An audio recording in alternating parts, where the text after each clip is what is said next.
আমি তন্ময়। আমি যখন ক্লাস 10-এ পড়ি তখন আমার বাবা মারা যায়। আমাদের আয়ের একমাত্র উৎস ছিল আমার বাবা। বাবা মারা যাওয়ায় সেটি বন্ধ হয়ে যায়। পরিবারের খরচ আর আমার পড়াশোনার খরচ চালানো খুবই কষ্ট হয়ে পড়ে। এবার আমাদের পরিবারের বর্ণনা দেই। আমার পরিবারে আমার মা, মেজো চাচা, মনিরুল, ছোট চাচা, শরীফুল থাকে। আমার 2 চাচাই বেকার। তারা তেমন পড়ালেখা করে নাই। আমার বাবার টাকায় তারা চলত। কিন্তু এখন বাবা মারা যাওয়ায় আমার পরিবার না খেয়ে মরার মতো অবস্থা হয়েছে। পরিবারের এমন খারাপ অবস্থায় আমার মা আমাদের বাঁচার চাবি হয়ে উঠেছে। আমার মা অনেক সুন্দরী। আমার মায়ের বয়স 35 বছর। আমার মায়ের সবচেয়ে আকর্ষণীয় জিনিস হল তার পাহাড়ের মতো উঁচু সামনের গুলা। আমার মা সেবা খুব পছন্দ করত। আমার বাবা যখন জীবিত ছিলেন প্রায় প্রতি রাতেই তাদের দেখতাম দরজার পিছনে দাঁড়িয়ে থেকে। যাই হোক, আমার প্রাইভেট টিচাররা বেতন চাইছে। আমি বেতন দিতে পারছি না বলে আমাকে প্রাইভেটে আসতে না করে দিয়েছে। আমি এই কথা গিয়ে মাকে বলি।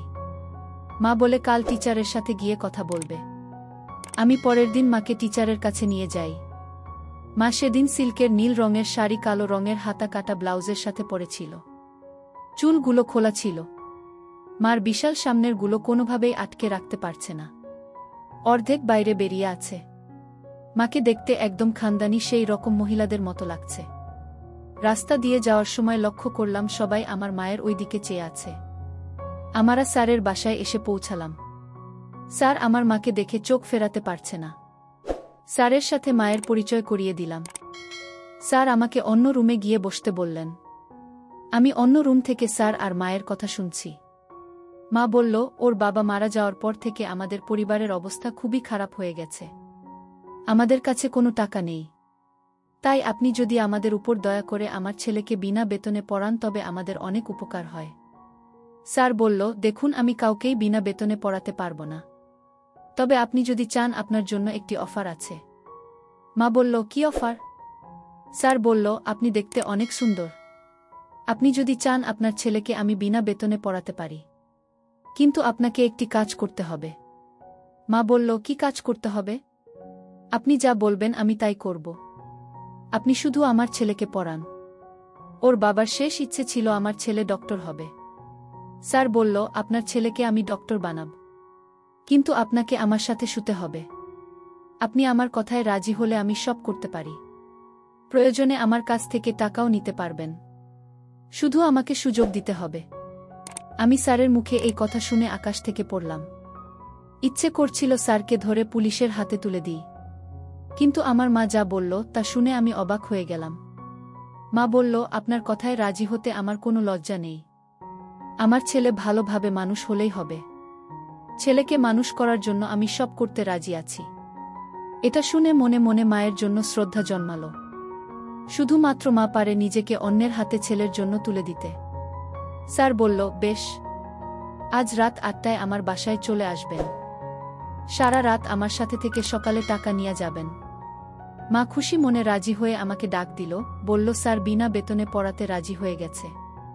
আমি কিছু শুনিনি এমন ভাব করে স্যারকে ধন্যবাদ দিলাম আর স্যারের কাছ থেকে বিদায় নিয়ে বাসায় চলে আসলাম। বাসায় এসে আমি রাত 8টার জন্য অপেক্ষা করতে লাগলাম। 8টা বাজতেই দেখি মা সুন্দর করে সেজেগুজে বাইরে যাওয়ার জন্য ঘর থেকে বের হলো।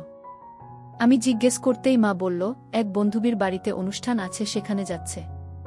আমি বললাম, কখন ফিরবে? মা বলল, আজকে নাও ফিরতে পারি, কালকে ফিরব। ফ্রিজে খাবার রাখা আছে, বের করে খেয়ে নিস। আর তোর চাচাদের খেতে বলিস। এরপর মা চলে গেল। আমি মায়ের পিছু নিতে লাগলাম। দেখলাম মা স্যারের বাসায় ঢুকলেন। স্যারের বাসা ছিল 1 তলা। আমি বাইরে দাঁড়িয়ে কাচের জানলার ভেতর দিয়ে দেখছি ভিতরে কি হয়। তার আগে মা আজকে কি পরেছে তার বর্ণনা দিয়ে নেই। মা আজকেও স্লিকের শাড়ি পরেছে, সাথে হাতা কাটা ব্লাউজ, যা একদম সুন্দরী লাগছে। মা হলুদ রঙের শাড়ি আর কালো রঙের ব্লাউজ পরে আছে। স্যার মাকে এক নজরে দেখে যাচ্ছে। মা বলল, শুধু কি দেখেই পেট ভরবেন নাকি কিছু করবেন? স্যার মায়ের জন্য 1 গ্লাস ওই পানি ঢেলে মাকে খেতে বললেন। মা 1 গ্লাস ওই পানি এক ডোকে খেয়ে নিল। তারপর স্যার মায়ের কাছে গিয়ে মায়ের সামনে হাত দিলেন। এই দৃশ্য দেখে আমার বাবাজি রেগে যায়। তখন আমার আর বুঝতে বাকি রইল না স্যার কেন আমাকে বিনা বেতনে পড়াতে রাজি হলেন। তারপর মা স্যারের কথা মতো স্যারের সেবা করতে লাগলেন। আমি মায়ের এরকম অবস্থা আর দেখতে পারলাম না। পকেট থেকে ফোন বের করে মা আর স্যারের কিছু ছবি তুলে আমি বাসায় চলে আসলাম। বাসায় এসে শুধু মায়ের কথা চিন্তা করছিলাম। মা আর স্যারের যা দেখলাম সেগুলো বিশ্বাস করতে পারছিলাম না। পরের দিন মা বাসায় আসল দুপুর 2টায়। মায়ের হাঁটতে কষ্ট হচ্ছিল। মাকে দেখে অনেক ক্লান্ত লাগছে। মা স্নান সেরে আমাদের খাবার দিল। আমি খাবার খেয়ে স্যারের কাছে পড়তে গেলাম। স্যার আমাকে দেখে আমার হাতে 10,000 টাকা দিয়ে বলল, এগুলা তোর মাকে দিবি। আমি জিজ্ঞেস করলাম, এগুলা কিসের টাকা? স্যার বলল, তোর মায়ের উপর খুশি হয়ে তোদের এই টাকা দিলাম। আমি টাকা নিয়ে বাসায় চলে আসলাম। 2 দিন পর আমার মাথায় মায়ের কিভাবে স্যারের মতো সেবা করা যায় শুধু সেটা ঘুরছে। ভাবতে লাগলাম কিভাবে মাকে সেবা করা যায়। ভাবতে ভাবতে হঠাৎ একটা আইডিয়া মাথায় আসলো। আমি রাব্বি ভাইকে ফোন করলাম। রাব্বি ভাই এলাকার বড় নেতা। এলাকার সব কাজ তার নির্দেশেই হয়। রাব্বি ভাই বলিষ্ঠ দেহের অধিকারী, গায়ের রং শ্যামলা। তাকে দেখতে গুন্ডাদের মতো। রাব্বি ভাই আমার বাবার খুব কাছের মানুষ ছিল। বাবা জীবিত থাকা অবস্থায় বাবার সব কাজে রাব্বি ভাই নিজে সাহায্য করত। আমার পরিবারের সাথে রাব্বি ভাই অনেক ভালো ব্যবহার করত। ছোটবেলা থেকেই আমি রাব্বি ভাইয়ের সাথে অনেক ফ্রি ছিলাম।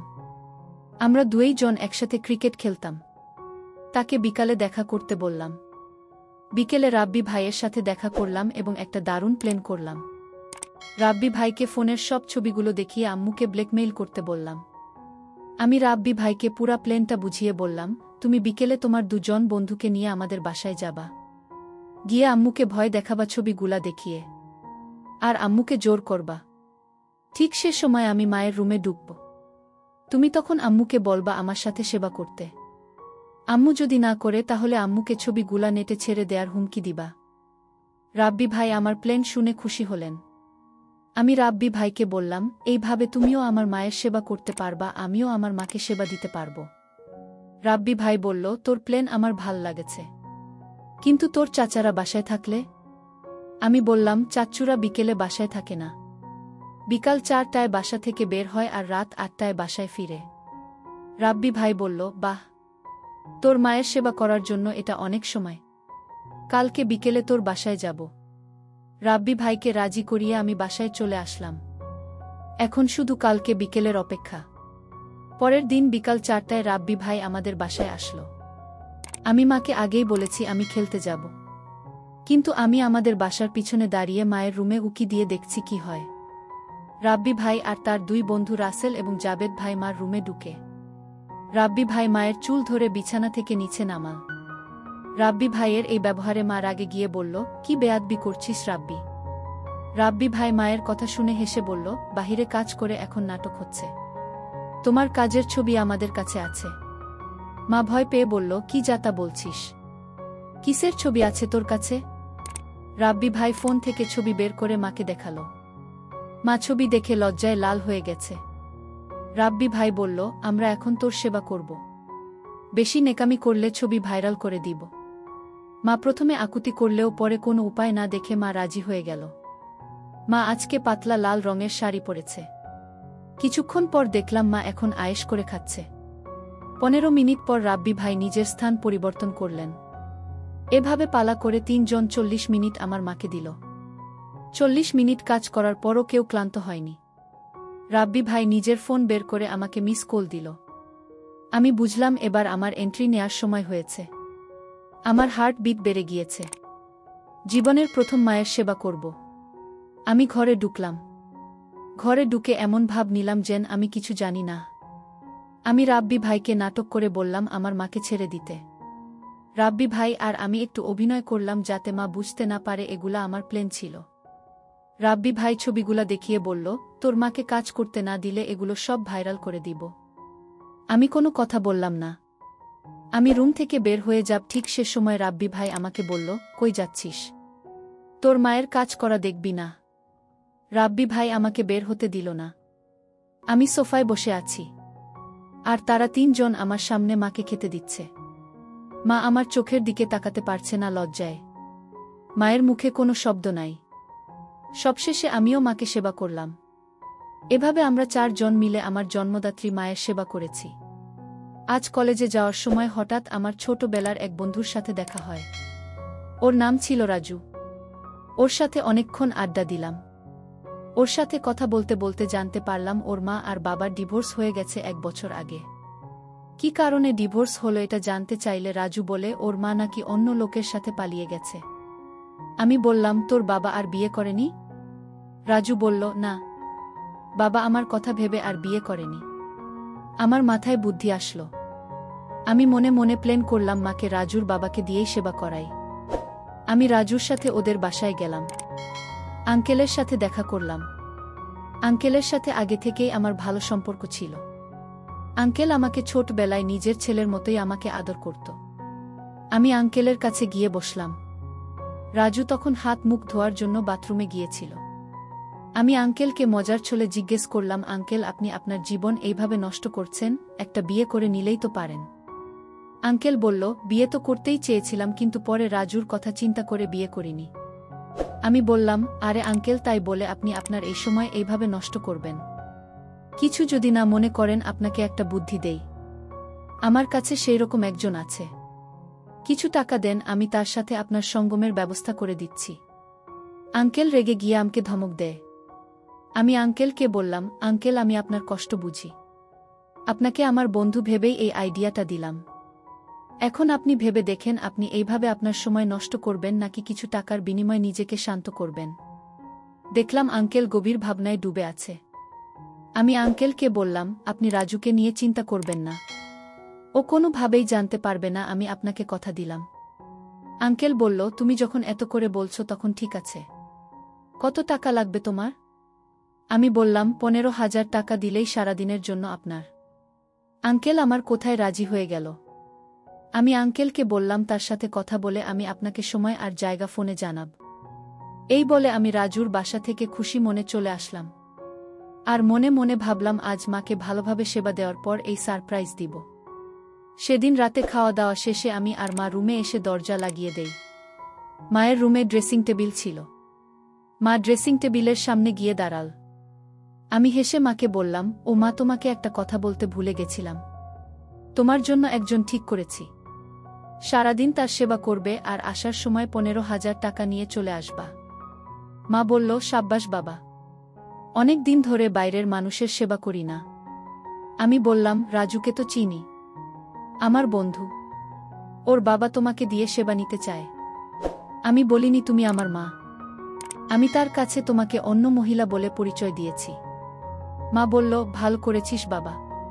তো কখন যাব তার কাছে? আমি বললাম, এই তো সন্ধ্যায় এক হোটেল ভাড়া করে রাখুক, সেখানে সারারাত সে তোমাকে দিয়ে সেবা নিবে। আমি রাজুর বাবাকে ফোন দিয়ে জায়গা আর টাইমের কথা বলে দিলাম। রাজুর বাবা বলল, তার সাথে তার এক বন্ধুও থাকবে। আমি জবাব দিলাম, দুজন মিলে সেবা নিলে টাকা ডাবল দিতে হবে। রাজুর বাবা ঠিক আছে বলে রেখে দিল। সেদিন বিকেল বেলা মা রেডি হচ্ছে। আমি মায়ের ঘরে গেলাম। মা আমার সামনে সম্পূর্ণ হয়ে দাঁড়িয়ে আছে। আমি মাকে সিলেক্ট করে দিলাম আজ কি কি পরবে। মা আমার কথা মতো রেডি হয়ে নিল। মায়ের ঠোঁটে গাঢ় করে লিপস্টিক দেয়া, চুল খোলা। আমি মাকে নিয়ে হোটেলের উদ্দেশ্যে বাসা থেকে বের হলাম। ছোটকা বাসায় ছিল না আর মেজকাকে বলে গেলাম, আজ এক বন্ধুর বাসায় অনুষ্ঠান আছে। আজ রাতে মা আর আমি কেউই বাড়ি আসব না। ফ্রিজে সব রান্না করা আছে, খেয়ে নিও। সন্ধ্যা 7টা বাজে আমি আর মা ট্যাক্সিতে করে হোটেলের দিকে যাচ্ছি। ড্রাইভার বারবার লুকিং গ্লাস দিয়ে মাকে দেখছে। তাকাবে না কেন? গাড়িতে এমন একজন থাকলে রাস্তায় কি আর মন থাকে?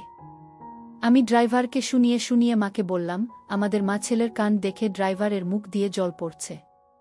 কিছুক্ষণের মধ্যেই আমরা হোটেলের কাছে পৌঁছে গেলাম। মার সামনের মাঝখানে টাকা রেখে ড্রাইভারকে বললাম, টাকা মায়ের কাছ থেকে নিতে। ড্রাইভার হাত বাড়িয়ে টাকাটা নেয়ার ছলে একবার দিল। আমরা হোটেলের রুমে ঢুকলাম। রাজুর বাবা আমাদের জন্য বসে আছে। রাজুর বাবা মাকে দেখে হা হয়ে আছে।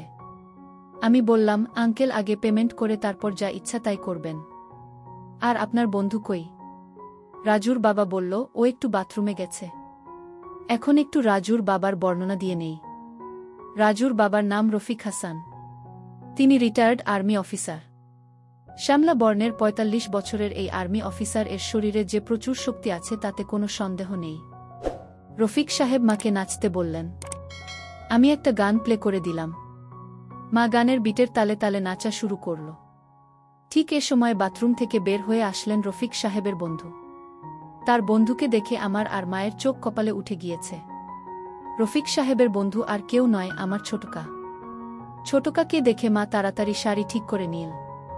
ছোটকা রেগে গিয়ে আমাদের গালি দিতে লাগল। আমি ছোটকাকে বুঝাতে লাগলাম। ছোটকাকে বললাম, মা যদি এইসব না করতো তাহলে আজ আমাদের পথে বসতে হতো। তোমরা তো সারাদিন ঘরে বেকার বসে থাক, কোনো কাজ করো না, তাই মা বাধ্য হয়ে এই রাস্তায় নেমেছে। কাকা দেখলাম আমার কথা শুনে চুপ হয়ে গেছে। আমি মাকে বললাম, মা তুমি তোমার কাজ চালিয়ে যাও। এদিকে রফিক সাহেবের বুঝতে বাকি রইল না যে এটা আমার মা।